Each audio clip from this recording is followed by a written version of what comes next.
Good morning students, आप सभी लोगों का अभिषेक सक्सेना मैथमेटिक्स क्लासेज में स्वागत है। आज हम एप्लीकेशन ऑफ डेरिवेटिव का लेक्चर नंबर 2 स्टार्ट करने जा रहे हैं। लेक्चर नंबर 1 में हमने एप्लीकेशन ऑफ डेरिवेटिव में हमें कितने चीज़ों को पढ़ना है, कितने टॉपिक्स को हमें क्लियर करना है वो देखा था। और प्लस हमने टाइप्स ऑफ मोनोटोनिक फंक्शंस के बारे में देखा था, इंक्रीजिंग फंक्शन और डिक्रीजिंग फंक्शन। इंक्रीजिंग फंक्शन भी दो प्रकार के होते हैं, जो एक ओनली इंक्रीजिंग और एक स्ट्रिक्टली इंक्रीजिंग फंक्शन होता है, और जिसमें हम इंक्रीजिंग फंक्शन पढ़ चुके थे। आज लेक्चर नंबर 2 में हम स्टार्ट करेंगे निरंतर वर्धमान फलन से। मैं आपको पहले बता दूं कि एक तो होता है वर्धमान फलन और एक होता है निरंतर वर्धमान फलन। कल भी मैंने आपको लेक्चर नंबर 1 में भी बताया था, निरंतर वर्धमान फलन जो होता है वो कहीं भी स्टे नहीं करेगा, मतलब कहीं भी कांस्टेंट नहीं होगा। Means F dash x only greater than 0 होगा, इक्वल टू 0 नहीं होगा। जबकि वर्धमान फलन इंक्रीजिंग फंक्शन में क्या होता है कि अगर x1 is greater than equal to x2 है, तो then fx1 is greater than equal to fx2 है। तो वहां पर हमने देखा था, कल मैंने आपको ग्राफ भी बताया था, समझाया था ग्राफ बनाकर, कि किसी भी पॉइंट पर जैसे x3 और x4 पर फंक्शन की वैल्यू इक्वल भी हो सकती है वर्धमान फलन में। मतलब फलन जो है वो एक स्टे कर सकता है, रुक सकता है, कांस्टेंट हो सकता है। जहां एफ डैश एक्स, जहां फंक्शन कांस्टेंट हो जाएगा, रुक जाएगा, मींस x की वैल्यू तो बढ़ती जाएगी लेकिन बट फंक्शन की वैल्यू में कोई भी चेंज नहीं होगा, तो वहां पर एफ डैश एक्स जो होता है वो 0 हो जाता है। एफ डैश एक्स क्या हो जाता है? 0 हो जाता है। जबकि ऐसा स्टिकली इंक्रीजिंग फंक्शन में नहीं होता है। स्टिकली इंक्रीजिंग फंक्शन कंटिन्यूअसली बढ़ेगा, कहीं भी कांस्टेंट नहीं होगा। तो स्टार्ट करते हैं निरंतर वर्धमान फलन से। आज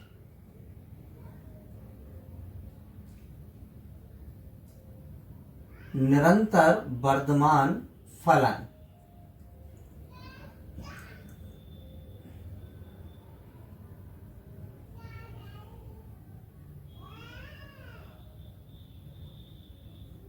स्ट्रिक्टली इंक्रीजिंग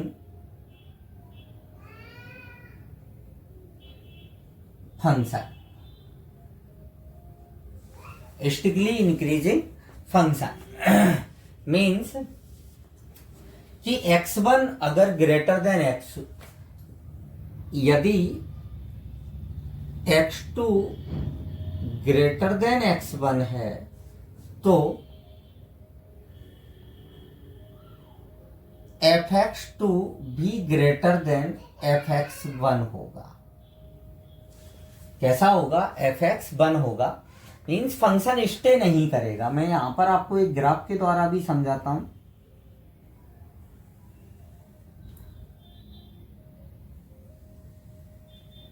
जैसे ये फंक्शन है आपका, यहां पर है x1 और यहां पर है आपका x2। ये x एक्सिस एंड ये y एक्सिस। ये होगा आपका f ऑफ x1 और यहां पर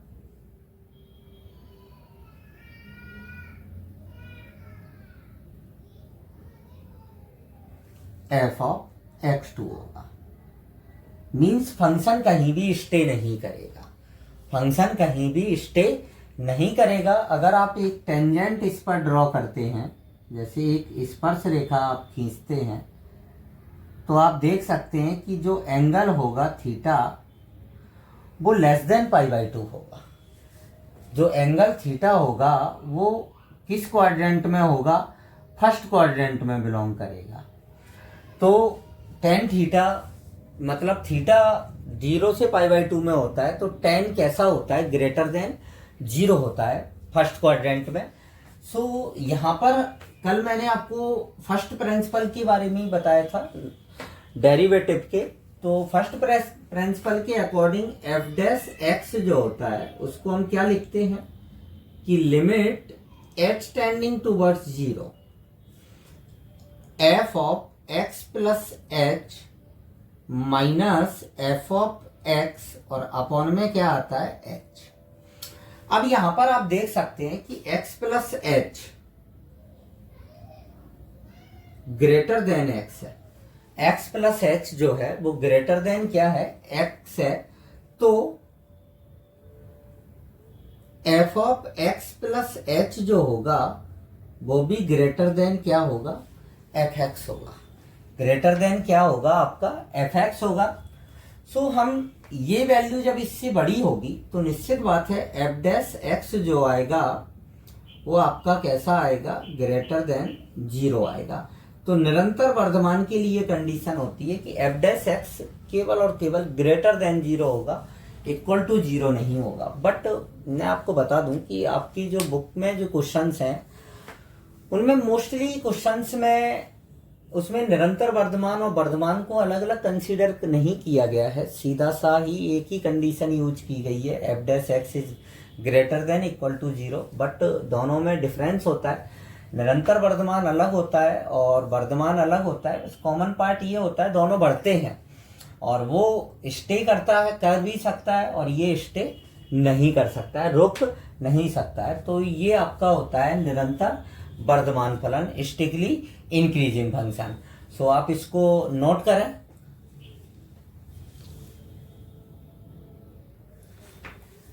नेक्स्ट अब हम स्टार्ट कर रहे हैं हासमान फलन।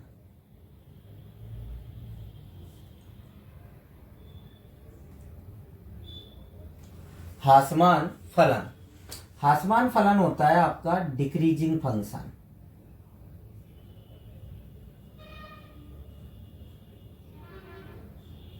डिक्रीजिंग फंक्शन, डिक्रीजिंग फंक्शन क्या होता है हासमान फलन, ध्यान से देखेंगे सभी स्टूडेंट। यदि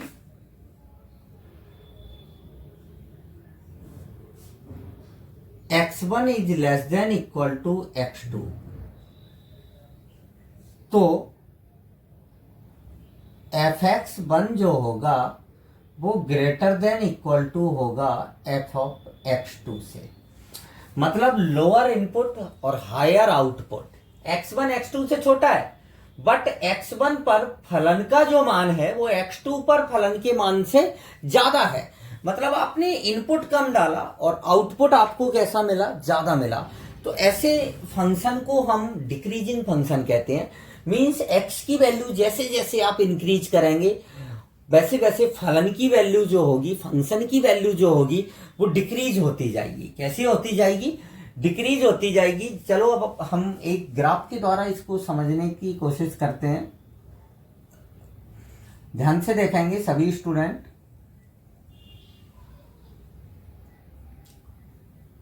एक्स एक्सिस एंड ये वाई एक्सिस। फंक्शन आप यहां से स्टार्ट हुआ कर,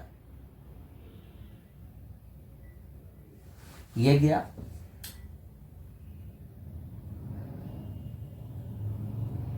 कांस्टेंट, और देन इसके बाद वापस डिक्रीज हुआ। जैसे ये कर्व है आपका। अब आप देखें कि ये पॉइंट जो होगा आपका ये x1 है, ये पॉइंट आपका मैंने कंसीडर कर लिया, ये पॉइंट है आपका x3, ये पॉइंट है आपका x4 और ये पॉइंट है आपका x2। तो आप देखें ये यहां पर इसके करस्पॉन्डिंग f ऑफ x1 की वैल्यू ये होगी,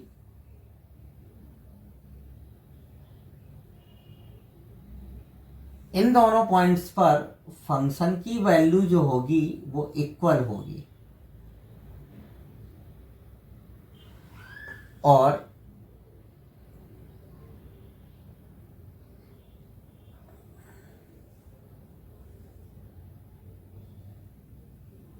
सॉरी ये थोड़ा सा और झुका दें इसको, ये x2, ये वैल्यू जो होगी वो एफ ऑफ एक्स टू की होगी। तो अब आप देखें कि x1 जो है वो x2 से छोटा है, बट फंक्शन की वैल्यू f ऑफ x1 बड़ी है। x3 से x4 x की वैल्यू में चेंज हो रहा है, बट फंक्शन कांस्टेंट हो गया। फंक्शन कैसा हो गया आपका? कांस्टेंट हो गया। तो इसीलिए हम बोलते हैं कि एफ डैश एक्स जो होगा वो हासमान फंक्शन के लिए लेस देन इक्वल टू 0 होता है। कैसा होता है? लेस देन इक्वल टू क्या होगा आपका? 0 होगा। चलो इसका हम प्रूफ अभी मैंने बताया था आपको, देखें इधर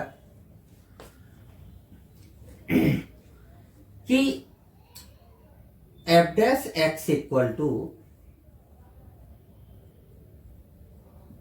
क्या होता है? Limit H tending toward 0 F of X plus H minus F X, और अपॉन में क्या आ जाएगा? एच आ जाएगा। अब आप देखें कि एक्स प्लस एच जो है लेस देन एक्स है, तो F of X plus H जो होगा वो लेस देन इक्वल टू क्या होगा? एफ एक्स होगा।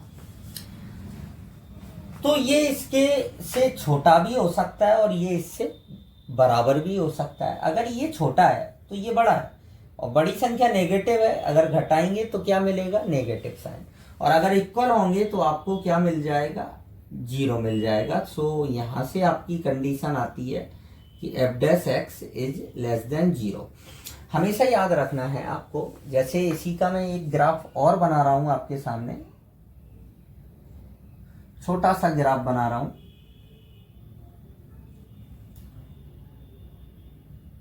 जैसे इस टाइप से एक ग्राफ बनाया, और अगर आप एक्स अक्ष की पैरेलल लाइन खींचेंगे तो जो टेंजेंट है, जो थीटा है आपका, वो 90 से ज्यादा होगा। कितना? कैसा होगा? 90 से ज्यादा होगा। और 90 से ज्यादा होते ही टेन की वैल्यू जो होगी वो आपकी कैसी हो जाएगी? नेगेटिव हो जाएगी। टेन की वैल्यू जो है वो आपकी कैसी हो जाएगी? नेगेटिव। ये एंगल जो होगा वो थीटा इज ग्रेटर देन क्या होगा? π/2 होगा। तो टेन नेगेटिव हो जाएगा, और टेन ये आपकी क्या होती है? टेंजेंट होती है। मतलब एफ डैश एक्स को हम क्या कहते हैं? प्रवणता कहते हैं, स्लोप कहते हैं, dy/dx कहते हैं। तो डी मतलब टेन थीटा जो है वो लेस देन, एक सीधा सा कंसेप्ट है। वर्तमान के लिए जो टेन थीटा होता है वो ग्रेटर देन 0 होता है, और इसके लिए टेन थीटा लेस देन 0 होता है। तो ये आपका कंप्लीट होता है हासमान फलन। अब हम इसके बाद सीधा सा, सभी लोग स्टूडेंट समझ ही गए होंगे, निरंतर आसमान में क्या होना है? निरंतर आसमान में केवल ये इक्वल का साइन हटना है, और वो क्या हो जाएगा? आपका निरंतर आसमान हो जाएगा।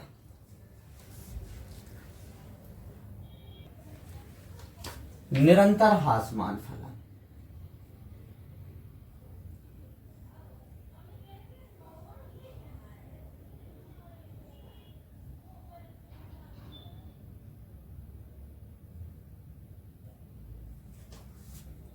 स्टिकली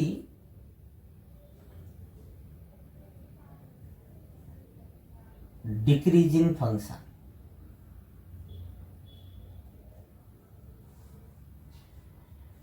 decreasing function, strictly decreasing function के लिए क्या कंडीशन होगी कि यदि x1 greater than x1 is less than x2, तो fx1 जो होगा वो ग्रेटर देन क्या होगा? f ऑफ x2 होगा। f of x1 is greater then क्या होगा? f ऑफ x2 होगा। इसके लिए हम सीधा सा कर्व बना सकते हैं, सिंपल सा। अभी मैंने बनाया था छोटा सा कर्व, वो इसी का ही एग्जाम्पल था आपका।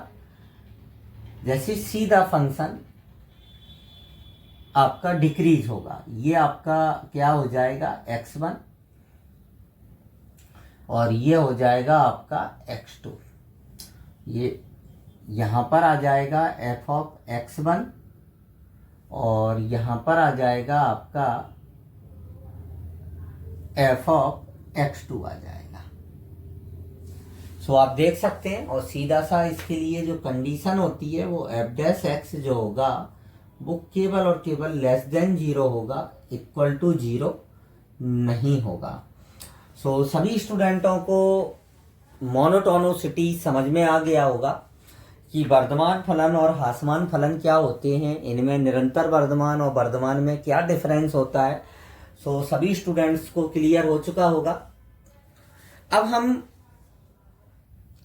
हम इसके बाद पढ़ेंगे नॉन मोनोटोनिक फंक्शन। कैसे function? Non monotonic function. So सभी स्टूडेंट अब ध्यान से देखेंगे नॉन मोनोटोनिक फंक्शन के लिए।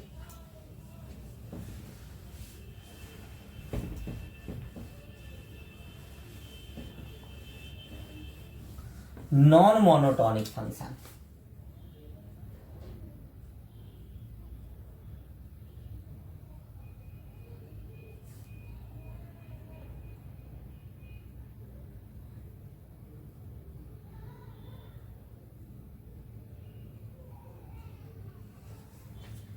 नॉन मोनोटोनिक फंक्शन की डेफिनेशन सभी स्टूडेंट क्या लिखेंगे कि वह फलन जो एक अंतराल में, एक इंटरवल में वर्धमान के साथ साथ ह्रासमान भी हो, वर्धमान के साथ साथ कैसा हो? ह्रासमान भी हो। तो ऐसे फलन को हम नॉन मोनोटोनिक फंक्शन कहते हैं, जो इन बढ़े भी और घटे भी। ऐसे फंक्शन को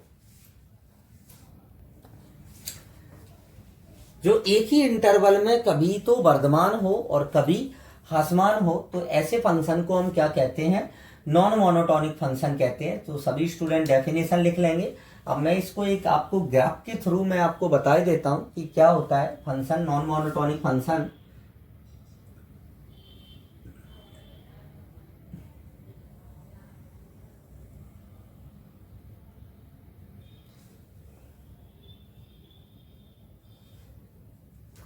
जैसे ये कोई फंक्शन है,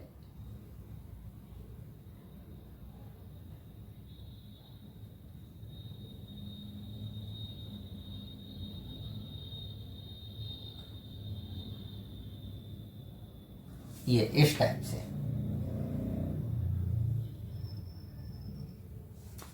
इंटरवल है आपका ए से लेके बी तक। अब आप देखें कि इस पॉइंट पर, ये पॉइंट हमने सी ले लिया, ये पॉइंट हमने डी ले लिया, ये पॉइंट है आपका ई। तो इस टाइप का जो फंक्शंस होते हैं, जो इंक्रीजिंग भी हैं और कभी डिक्रीजिंग भी हैं एक ही इंटरवल में, तो ऐसे फंक्शन को हम नॉन मोनोटोनिक फंक्शन कहते हैं। जैसे आप देखें कि फंक्शन जो है वो ए से सी में तो इंक्रीजिंग है, मतलब ए से सी में जो एफ डैश एक्स होगा वो आपका ग्रेटर देन 0 होगा, बट सी से जब आप डी की तरफ आएंगे तो एफ डैश एक्स जो होगा वो आपका लेस देन 0 हो जाएगा। फिर वापस आपका बढ़ेंगे, और ये जो पॉइंट होते हैं जिन पर पैरेलल लाइन ड्रॉ होती है कर्व पर, इनको हम क्रिटिकल पॉइंट्स बोलते हैं। क्या बोलते हैं? क्रिटिकल पॉइंट्स बोलते हैं। ये जैसे सी है, डी है और ई है, ये क्रिटिकल, जिनमें एफ डैश एक्स, इन पॉइंट्स पर जो एफ डैश एक्स होगा वो इक्वल 0 होगा। कैसा होगा? इक्वल टू 0 होगा इस पॉइंट पर और इस पॉइंट पर। इन तीनों पॉइंट पर जो एफ डैश एक्स की जो वैल्यू होगी वो इक्वल टू 0 होगी। यहाँ वापस एफ डैश एक्स जो होगा आपका ग्रेटर देन 0 हो जाएगा, और यहाँ पर वापस एफ डैश एक्स जो होगा आपका लेस देन 0 हो जाएगा। तो ये होता है आपका नॉन मोनोटोनिक फंक्शन। जैसे अब हम अगर कोई हमसे पूछता है कि भाई किसी ऐसे क्वेश्चन भी आते हैं कि इंटरवल में वह अंतराल ज्ञात कीजिए कि जहां पर फंक्शन इंक्रीजिंग है और डिक्रीजिंग है, और एक इंटरवल आपको दे देता है क्वेश्चन में। तो आप इंक्रीजिंग को मैंने शो अप किया है अपवर्ड तीर से, ये इंक्रीजिंग का सिंबल लगाया है मैंने। तो ये इंक्रीजिंग कहां से लेके कहां तक होगा? ए से लेके सी तक, और फिर यूनियन डी से लेके कहां तक? ई तक। ये कैसा होगा? इंक्रीजिंग होगा। और डिक्रीजिंग कहां होगा? डिक्रीजिंग के लिए लोअर साइन सिंबल यूज करते हैं। सो यहाँ पर आप लिखेंगे सी से लेके डी में यूनियन ई से लेके कहाँ बी तक, ये कैसा है, डिक्रीजिंग है। तो मतलब एक ही इंटरवल में वर्धमान के साथ साथ कैसा है, ह्रासमान भी है। तो ऐसे फंक्शन को हम क्या कहते हैं, नॉन मोनोटॉनिक फंक्शन कहते हैं। मैं आपको बता दूं कि नॉन मोनोटॉनिक जो फंक्शन होता है वो सदैव मैनी वन होता है, बहु एकैकी होता है। कैसा होता है, बहु एकैकी होता है। मैंने तब भी आपको चेक बताए थे, 3 चेक बताए थे 1-1 में। तो उसमें एक चेक जो मैंने आपको बताया था वो मोनोटोनिसिटी का था, कि जब निरंतर वर्धमान और निरंतर ह्रासमान जो फंक्शन होता है वो सदैव 1-1 होता है, और जो नॉन मोनोटॉनिक फंक्शन होता है वो सदैव मैनी वन होता है, बहु एकैकी होता है। सो यहाँ पर आपकी मोनोटोनिसिटी की थ्योरी कंप्लीट होती है। सभी स्टूडेंट्स को क्लियर हो चुका होगा कि मोनोटोनिसिटी क्या है। अब हम इस पर जो क्वेश्चंस हैं वो अपने नेक्स्ट लेक्चर नंबर 3 से स्टार्ट करेंगे। सो आज के लिए इतना ही। Thank you.